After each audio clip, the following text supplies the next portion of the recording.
Okay, so I'm making a video. Well, the idea of doing every single problem is very uh, attractive.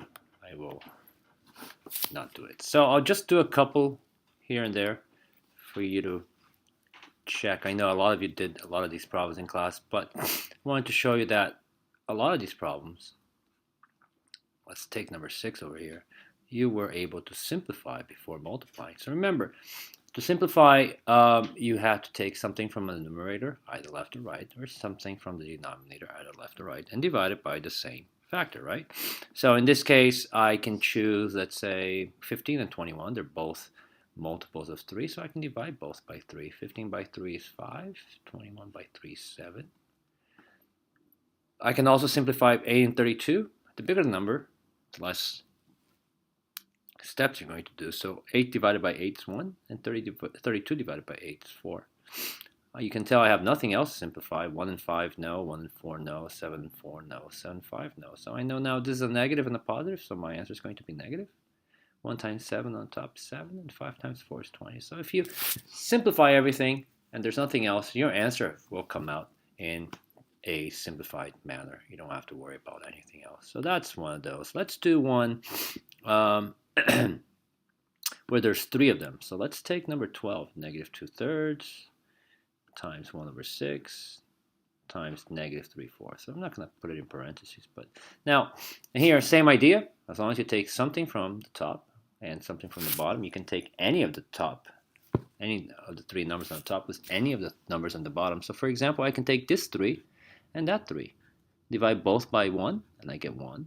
Sorry, divide both by 3 and I get 1 and 1 over here. I can take this 2 and with this 6 or this 2 is this 4. It's up to you. So let's take this 2. 2 divided by 2 is 1. And I'm going to take this 4 here. And 4 divided by 2 is 2. And all the numerators are 1, so that's going to give me 1. Denominators, I have 1 times 6, which is 6 times 2 equals 12. So now I have to worry about the sign. If you look at this one, it's a negative, so I have a negative, a positive, and a negative. Let's do these two together. So a negative times a positive is a negative, and then this negative with this negative is going to be a positive. So my answer is going to be positive 1 over 12. Okay. Let's do one more. Number 14, negative 4 over 9 times negative 7 over 8 times 36 over 49. So I like to get rid of the big numbers. Can I do something with the big numbers? I can. 7 and 49, they'll work nicely. 7 divided by 7 is 1. 49 divided by 7 is 7. 36, I can use 36 and 9. 9 divided by 9 is 1. 36 divided by 9 is 4.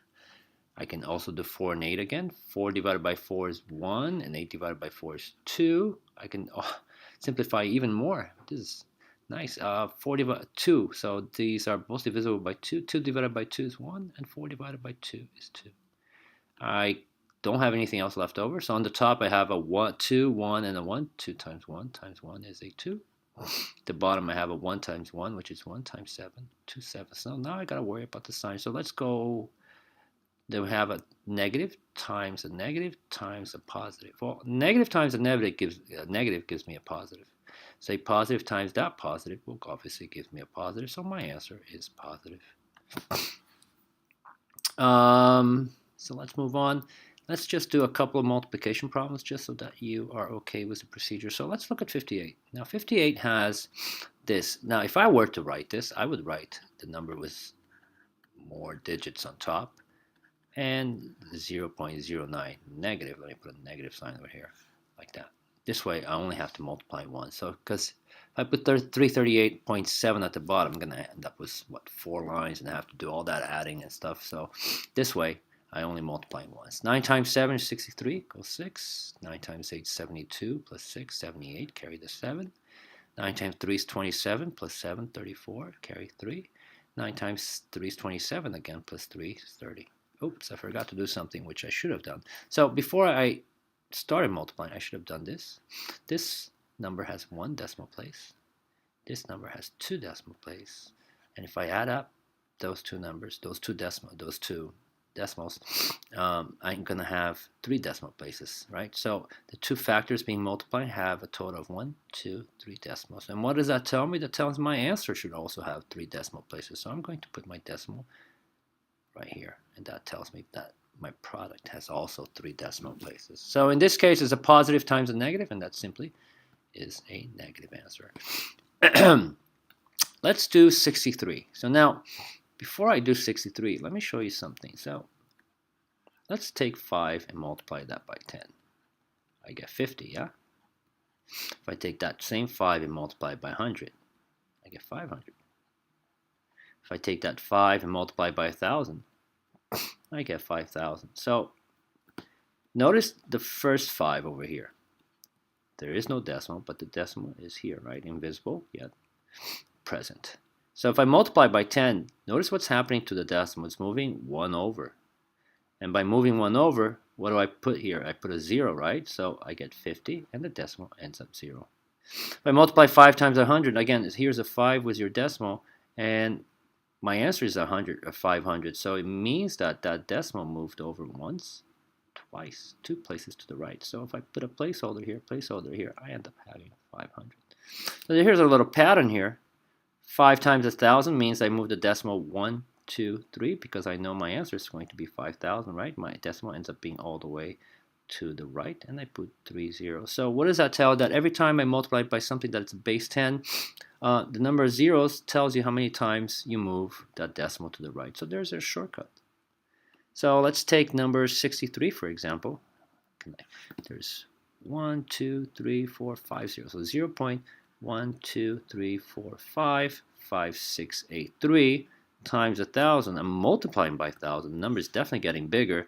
And this has 3 zeros. So that means that I'm taking that number. And you don't have to multiply. 1, 2, 3, 4, 5, 5, 6, 8, 3. And you just have to know that multiplying by 1,000, just literally the shortcut means moving this decimal 3 spaces to the right. So that decimal is going to move from there. Go 1, go 2, go 3, and that's my new number. So if I put my decimal over here, I'm going to get 0.005683. There's a little nice trick, right? In this case, it's positive because both numbers are positive. Let's take a look at 66. Negative 0.00525, and we're multiplying by 10,000. So it has 1, 2, 3, 4 zeros. So I'm moving that decimal 4 spaces to the right. 1, 2, 3, 4, 5. So the decimal ends up being all the way here. So if the decimal is there, 5, 2, 5. My number ends up being 525. Okay, and that, of course, is negative because it's a negative times a positive. So that's the idea here. I forgot the sheet where I had circled other questions, but we're doing multiplication. So I believe I gave you all the multiplications problems. So 93. Carolyn buys a car. She pays $243.56. Okay, and she's paying this for 5 years. Oh my God! So if she pays this per month, how much does she pay after 5 years? Jeez, that's a lot of payments. So you know a year has 12 months. So 5 years will be 5 times 12, which gives you 60. So we're gonna multiply this by 60. This has 2 decimal places. This has nothings, right? So my answer should have 2 decimal places as well. So let's multiply. So again, 0, and I'll do this the long way. We have 0, 1, 2, 3, 4, 5. 1, 2, 3, 4, 5. Next one I'm going to do is a 6. We'll put a 0 there. 6 times 6 is 36. 33 goes 3. 18, 21 goes 2. 24, 26 goes 2. 12, 14. 0, 6, 3, 1, 6, 4, 1. 2 decimal places. Makes it right here. So at the end of 5 years, how much she ends up paying? That looks like $14,613.60. Okay, probably a used car.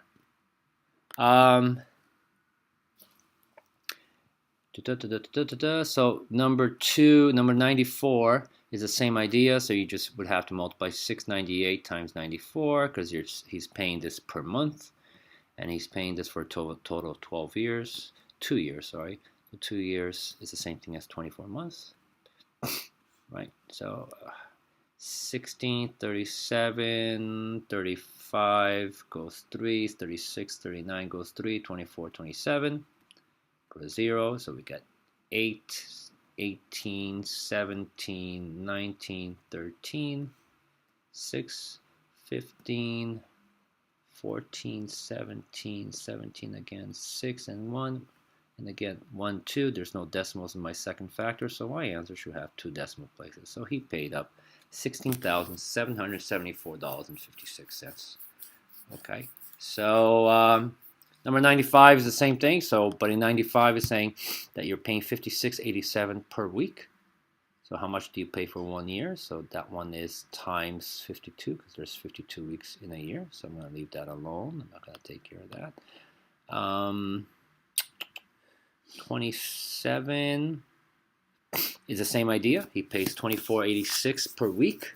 How much does she pay for the furniture for the year? So that would be $24.86 times 52. Okay, pretty sure you can take care of that. 94, I believe we skipped. 98 is skipped because it's division. Okay, now 99 is a multiplication problem, and the reason I know this is there's my keyword here of a farmer sold 3/5 of his 56.5 tons of hay. How many tons of hay did he sell? Did he sell everything? No, he sold 3/5. So it's a little bit more than half, right? So in this case, the way I would set up the problem is that we get 3/5, and of is my keyword, it implies multiplication, times 56.5. When we're multiplying, we do not need to find the common denominator. We can just multiply across. Top was top, bottom was bottom. But before I do that, let me change this to a improper fraction. 56, 2 times 56 is 112, plus 1 is 113 over 2. Is there anything I can simplify? Not in this case. Doesn't look like I have 3 and 5, no. 3 and 2, no. 113 and 2, no. 113 and 5, no. So I just have to really multiply this across. 5 and 2 at the bottom is 10. And this is going to be 339.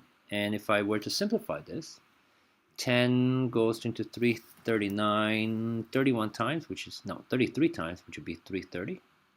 9 left over, 10. So how much did he sell? He sold 33 and 9/10 of ton of hay. Okay. 100 has the same idea, 3/4 of 120 and 2/3, right? So he didn't sell all of it. He sold 3/4, 75%. So quite a lot of what he had in tons of walnuts. So again, the idea is the same. Let's change this to an improper fraction. 3 times 20, 12, 120 is 360. Plus 2 is 362 over 3. This one is nice because I can simplify this. This becomes 1 and 1. Is this divisible by 2? 36, no. Would give me a decimal. So if I multiply across, I'm going to get 362 over 4.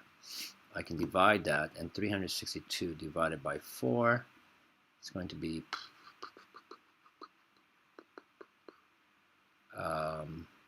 9, 36,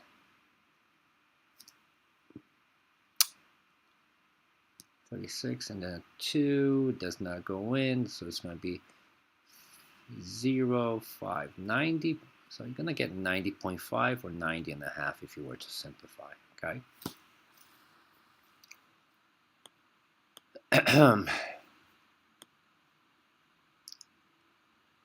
The value, if that, let's see, this is partial size, how much? Okay, so imagine so this is an acre of land, this whole thing. So if you were to buy this acre of land, it would cost you $12,500. Okay. Now they're saying that they want to buy 3/40 of this, so it's going to be a fair. So imagine cutting this in 40 little slices and taking 3. 1, 2, 3. Very small part, and that would be 3 out of 40. So if the whole thing costs $12,500, how much would 3/40 cost? Well, 3/40, 40th. You're going to take 3/40 of 12,500 over 1. I can definitely do this. I can divide by 10. Let's divide by 10, get rid of 1 0 on each side. Can I divide this by 4? Let's see if I can simplify. Divide by 4. It's 3, 12, 0, 5, 1, 4, 10. I'm just going to multiply across. Or what I can do right now, here's a little trick. So if you don't want to, let me do this long way. So there's nothing to simplify, right? So I can divide this by 2, and I get a 2. And 1,250 divided by 2, 1,250 divided by 2, 1,250 divided by 2 equals 625. So I'm going to have 625 left over here. So on top, I can get 3 times 625, which is 1,875 over 2. And if I divide that by 2, right, I'm going to get 937.5 or 937.5. It doesn't really matter. So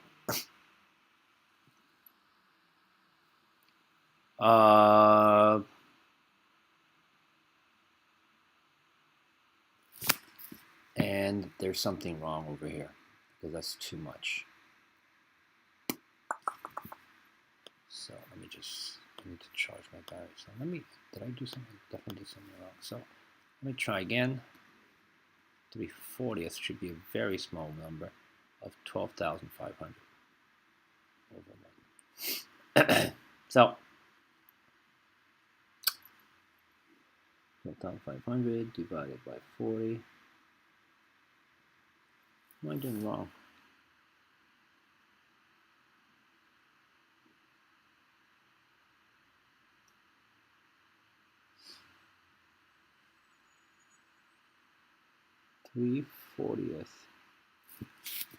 Hang on a second. 12,500. Oh, I didn't multiply by 3. Sorry. So, you know what? I'm not even going to simplify this one. 12,500 times 3 on top is going to give me 37,500. And then I'm going to divide that by 40, right? Because 40 times 1 is 40. So if I take that and divide that by 40, it's going to give me 937. Isn't that what I got before? 937.5. Or 937.5, however much you got. So that makes sense. I thought that right, well, that's the correct answer, by the way. Okay. 100, again,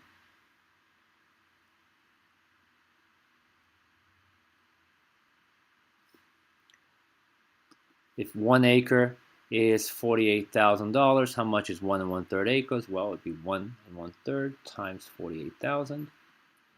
We can multiply. 3 times 1 is 4. It's 3 plus 1, so we get 4/3 here times 48,000, right?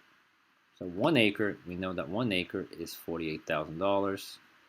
So how much would be 1 1/3 acres? So it's going to be a little bit more than $48,000, right? So we can definitely simplify this, okay? By 3, 3 divided by 3 is 1, 48,000 divided by 3 is 16,000. And if I multiply 4 times 16,000, I get 64,000. So 1 1/3 acre is 64,000. Okay. I'm going to pause this because I need to charge my phone. Pause.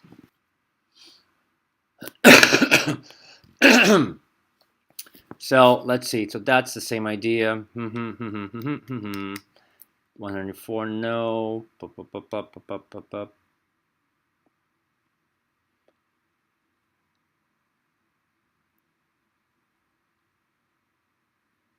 Now let's talk about 105 for a second. So I have 1/6 of his estates to each of his 6 children. So 1/6 is 12,846. So if you had 6, so here it is his estate. Imagine dividing this in 6 parts. 1, 2, 3, 4, 5, 6. And each part's worth 12,846. So each of his children got that much. So we're asking how much was the value of the whole thing. So the value of the whole thing obviously would be 12,846. 846 times 6, and you would get the total value for his estate. So I'll leave that alone. 106. Marshall leaves 14. If the charity inherits a value of 14, what is the total value of her vineyard? Okay, so again, this is the same idea. So imagine, okay, something divided into 15 parts. 1, 2, 3, 4, 5, 6, 7, 8, 9, 10, 11, 12, 13, 14, 15, and 1, 2, 3, 4. And you know these four pieces, 4 out of 15, right? This is worth 68,452. Okay, so if you want to find out how much the total is, well, 4/15, you can find out what 1/15 is, right? If you divide 68,452, and if you take that and divide it by 4,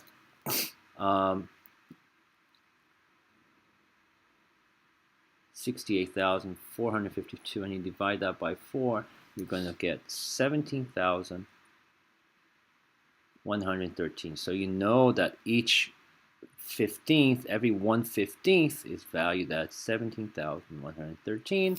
And if you want to find how much all it's worth, you multiply this by how many pieces by 15, and you would get your total value. Okay. Blah blah blah blah blah. Again, same thing with number 107 and 108 is the same idea. Okay. 109. So 109, let's look at 109. John owns 120 shares of stock, which drops 14 3/8 per share. How much money does he lose in that day? So he has every share. So every share, he has 120 pieces, 120 shares.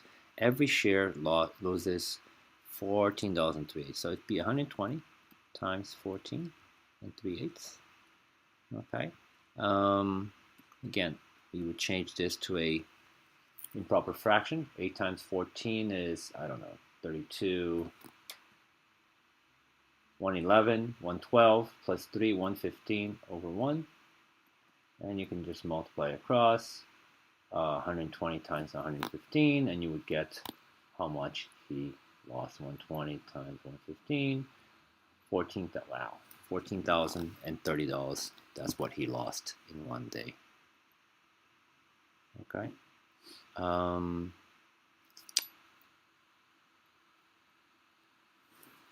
Moving on. Okay, that's not. So Dennis owns 480 share, and then in this case, for every share that he owns, he actually gains $5. And let me put this as a decimal: $5.75. Much easier. I don't know why I didn't do that. So $5.75 that he earned per share. He owns 480. So take the time to multiply that. Okay.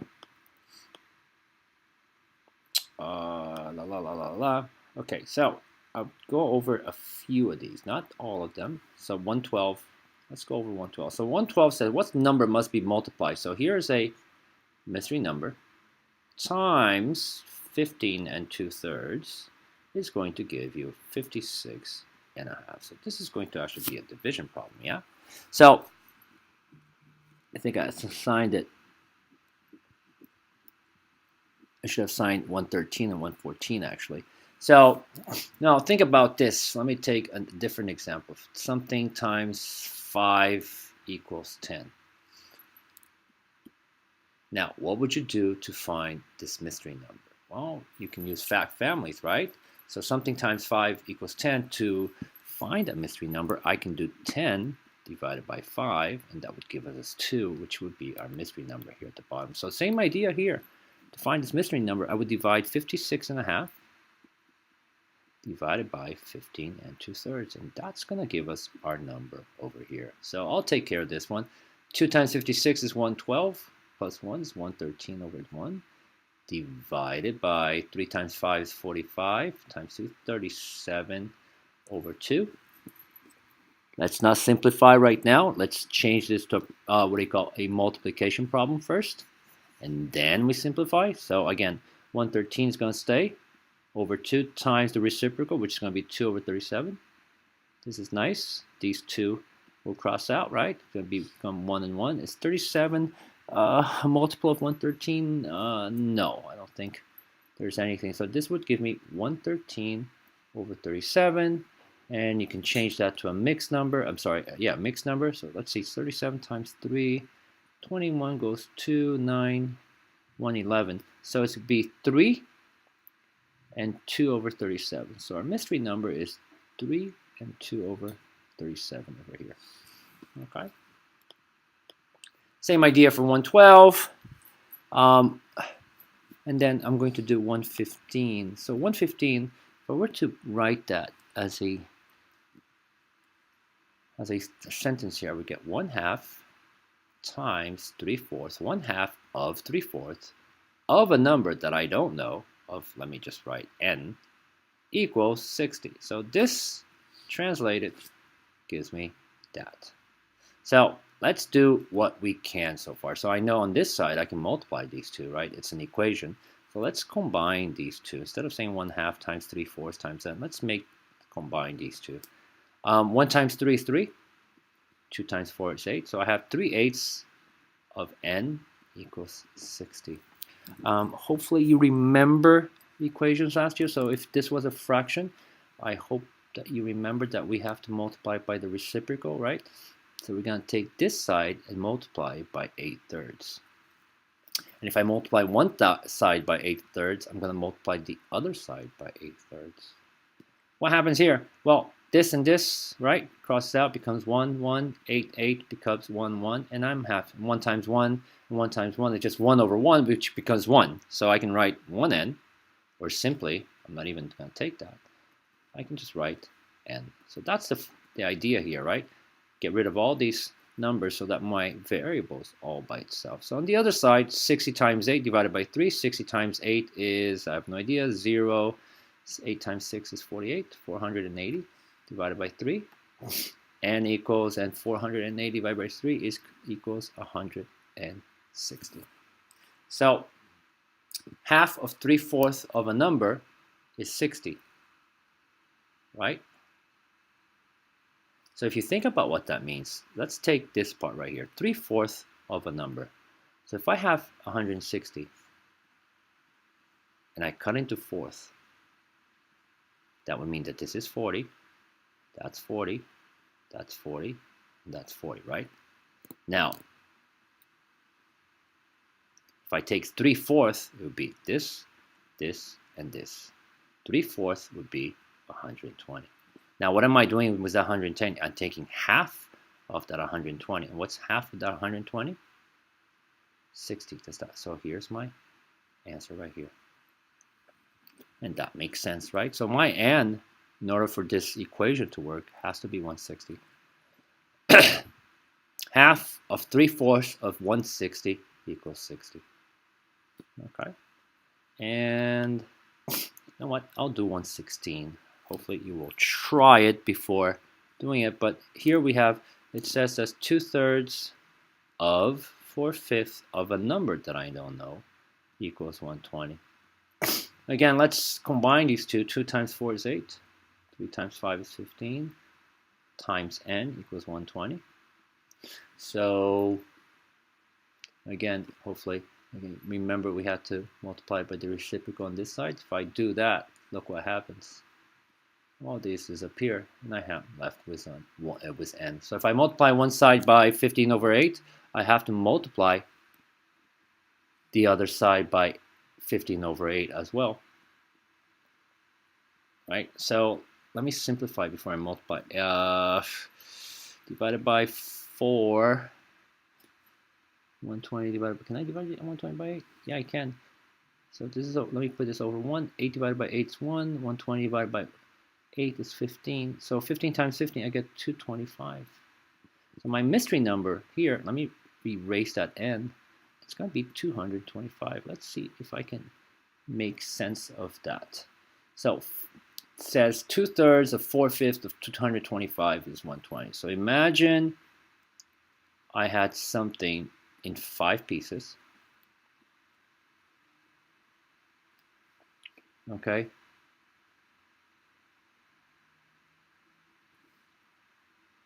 1, 2, 3, 4, 5. I know the whole thing is 225, which means this is 45, this is 45, 90, 180, that's 25. So I want to take, the first thing I want to do is take 4/5 of that.